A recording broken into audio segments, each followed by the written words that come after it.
We the engineers channel. जो भी हमारे चैनल में पहली बार आए हैं उनसे रिक्वेस्ट है प्लीज चैनल को सब्सक्राइब करें। अगर वीडियो पसंद आती है तो इसको ज्यादा से ज्यादा शेयर जरूर कीजिएगा और लाइक जरूर कीजिएगा। दोस्तों आज हम जिस टॉपिक पर डिस्कस करने वाले काफी इंपॉर्टेंट टॉपिक है, और जो टॉपिक है आज है वो है आज के बजट के दिन हमारे जो सैलरी वाले लोग हैं या फिर जो बिजनेस कर रहे हैं जिनकी इनकम 12 लाख है, गवर्नमेंट ने कंप्लीटली जीरो टैक्स किया है। कैसे किया है, किस तरीके से किया है, वो आपको इस वीडियो के अंदर पता चलेगा। इसके लिए आप वीडियो को एंड तक जरूर देखिएगा, ठीक है। तो चलो आइए वीडियो को स्टार्ट करते हैं। अगर आपने चैनल को सब्सक्राइब नहीं किया प्लीज चैनल को सब्सक्राइब कीजिएगा। सॉरी। देखिए दोस्तों, अभी जो न्यू टैक्स रिजिम है उसके अंदर अगर आप देखते हैं तो जो हमने गवर्नमेंट ने सबसे पहले एक अच्छी बात किया गया, उसको टैक्स जो टैक्सेबल जो इनकम है उसको सिंप्लीफाइड कर दिया है।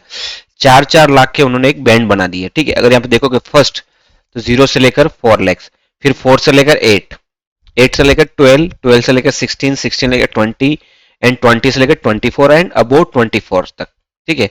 अबोव 24 लाख फिर आपका जितना भी इनकम है उसके ऊपर आपका टैक्स रेट अप्लाई होगा। अब उन्होंने क्या किया, जो 0 से लेकर 4 इसमें जो टैक्स रेट लगाया है उन्होंने नहीं लगाया।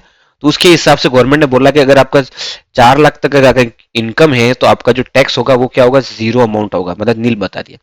फिर गवर्नमेंट ने बोला है कि 4 से लेकर अगर 8 लाख तक अगर आपकी इनकम है तो आपके ऊपर कितना 5% टैक्स लगेगा।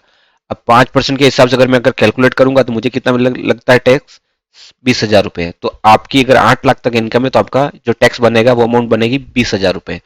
उसके बाद 8 से लेकर 20 लाख तक अगर आपकी इनकम है तो वहां पे आपका जो टैक्स रेट बनेगा 10%, और उस 10% का आपका जो बनेगा टैक्सेबल अमाउंट वो बनेगी आपकी 40,000, 40,000 रुपए, ठीक है।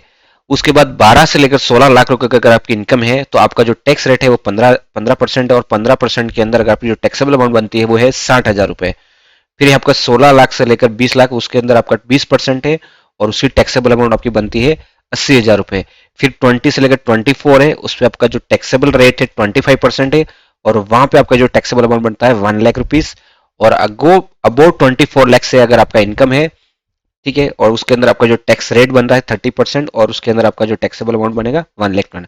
ये जो टैक्सेबल अमाउंट जो गवर्नमेंट ने अभी जो लॉन्च किया है न्यू टैक्स रिजीम, अगर आपकी इनकम, अगर आप जॉब कर रहे हैं या अगर आप बिजनेस कर रहे हैं, अगर आपकी इनकम 12 लाख तक है तो गवर्नमेंट ने ऐसा कहा है कि जीरो टैक्स लगेगा, ठीक है। अगर आपको देखो जीरो टैक्स कहाँ पे है, यहाँ पे तो आपका जीरो टैक्स है ही जो बिजनेस कर रहे हैं, लेकिन जो सैलरी कर रहे हैं उनको 75,000 का एक्स्ट्रा टैक्स डिडक्शन मिल रहा है, ठीक है। तो ऐसा देखा जाए तो मोटा से मोटा अगर आपका जो टैक्स फ्री हो रहा है कहां तक हो रहा है, 12,75,000। अब ये 12,75,000 कैसे हो रहा है, यहाँ पे तो गवर्नमेंट बोल रही है 5%, 10%, ठीक है, लेकिन यहाँ पे गवर्नमेंट बोल रही है कि जीरो टैक्स अप टू 12,75,000। तो चलो देखते हैं वो कैसे हो रहा है। गवर्नमेंट ने क्या किया है, यहाँ पे जो टैक्स रिजीम बना है, अगर आप यहाँ पे देखोगे यहाँ पे कितना हो रहा है, 20,000 हो रहा है 8 लाख तक। यहाँ पे 12 लाख तक कितना हो रहा है, 40,000। अब ये दोनों का अमाउंट कर आप प्लस करोगे ये कितना हो गया, 40,000। अब गवर्नमेंट का एक लॉ है, जो लॉ में उसने क्या बोला है, 87 लॉ है। पहले उस 87A के लॉ के अंदर उन्होंने क्या बताया था क्लोज के अंदर, कि जो आपका जो टैक्सेबल जो रिबेट है वो पहले 25%, सॉरी 25,000 ही था, उसको बढ़ा के गवर्नमेंट ने कर दिया 60,000। अब ये 60,000 का आपको रिबेट मिल जाएगा, ठीक है। जो भी आपकी टैक्सेबल अमाउंट रहेगी उसके ऊपर आपका 60,000 का रिबेट। अगर उस रिबेट को हम काउंट करते हैं तो वो आपका रिबेट कहाँ पे होता है, वो 12 लाख तक आप देखोगे यहाँ पे क्या हो गया, माफ हो जाता है, ठीक है। इसी वजह से फॉर्मूला आपका क्या दिख रहा है, अगर 12 लाख तक अगर आपकी इनकम है तो आपकी जो इनकम क्या हो गई, जीरो टैक्स वाली हो गई, ठीक है। 75,000 का तो डिडक्शन है ही, उन्होंने एक्स्ट्रा दे दिया सैलरी पर्सन को। बट अगर आपका बिजनेस है या फिर आप कुछ भी कर रहे हो, जॉब कर रहे हो, तो दोनों केस में आपका क्या होगा, 12 लाख तक तो आपको टैक्स लगने वाला नहीं, क्योंकि यहाँ पे जो रिबेट अप्लाई हुआ है 60,000 का, उस रिबेट की वजह से आपका टैक्स जीरो हो गया। ये है आपका 12 तक। अब उसके बाद आता है जिनकी इनकम अगर 12 लाख से ऊपर जा रही है, ठीक है, तो उसके बाद अगर आप सैलरीड वाले हैं तो आपको 75,000 का आपका प्लस और कर लीजिए तो आपका हो जाएगा 12,75,000। तब तक आपको क्या लगेगा, जीरो टैक्स, क्योंकि 75,000 उन्होंने स्टैंडर्ड डिडक्शन अप्लाई किया है, ठीक है, और उसकी वजह से आपका 12 इनकम और बढ़ जाता है, तो वहां तक आपको टैक्स नहीं लगा। लेकिन जैसे आपकी इनकम 12,80,000 हो जाती है तो आप इस स्कीम के अंदर आ जाओगे और वहां पे आपका टैक्स अप्लाई हो जाएगा 15%, ठीक है, 15%। और उस केस में आपका सालाना टैक्स लगेगा वो लगेगा 60,000 रुपए, ठीक है। अगर आपकी इनकम आएगी बिटवीन द 12,80,000, 12,80 मतलब 75,000 के अब आप समझ सकते हो, 12,75,000 के अबोव से लेकर 60 लाख के बिटवीन अगर आप आते हैं, आप सैलरीड वाले हैं तो आपका टैक्स लगेगा 60,000। अगर आप बिजनेस वाले हैं 12 से लेकर 16 तक के बीच में आ रहे हैं तो आपका टैक्स आपका अमाउंट आता है 60,000 रुपये। ठीक है, अगर उसके बाद अगर आपकी इनकम फिर 60 लाख से लेकर 20 लाख तक है तो आपको फिर आपको जो ईयरली टैक्स लगेगा वो लगेगा 80,000 based on rate of the 20%। Next जो आपका टैक्स होगा 20 से लेकर 24 लाख तक है तो आपका 1 लाख का टैक्स होगा। और अगर आप अबाउट 24 है तो आपका जो टैक्स लगेगा 1,20,000। तो ये आपका टैक्स इतना अप्लाई होना है ये वाला। ठीक है, अब यहाँ पे तो गवर्नमेंट ने इसको माफ कर दिया है बेस्ड ऑन द रिबेट। ठीक है, तो ये वाला आपका अप्लाई नहीं होगा।